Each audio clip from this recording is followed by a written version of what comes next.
Dito pa tayo sa bahay ni Arnel. Kasalukuyan po tayo nanonood ng kanyang laban. Mahirap na laban. Laban sa isang insane. Kasalukuyan po siyang bumubuo. Bumubuo siya ng item. Tignan po natin kanyang gamit. Yan. Pabuo pa lang siya ng butterfly.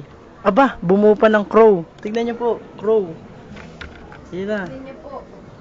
Eh, teka lang. Teka lang ah. Hindi mo makuha yan. Ibaba mo yung isa. Teka lang. Tanga mo talaga, Nel. Ikaw talaga. Oo, ah.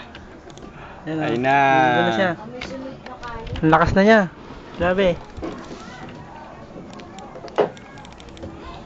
Takas ah. Nel, masyado akong seryoso. Tingin ka dito.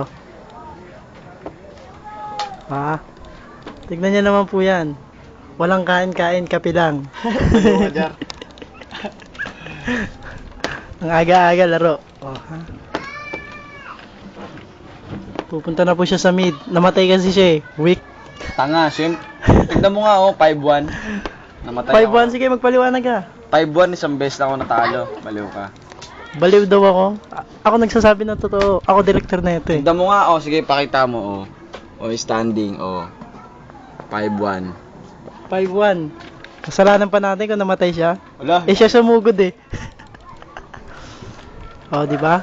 Ito. Tingnan. Sige. Ano pa masasabi mo, Nel? Sige. Pagka maano ko. Pumapatay na siya. Ay! Ibon. Ayun. Ay, namatay. Yes. Nakapatay po siya, mga kaibigan. Palakpakan. Galing. Diba? Oh, ha? Ay, may naghahanap sa akin. Pause mo na. Wait lang.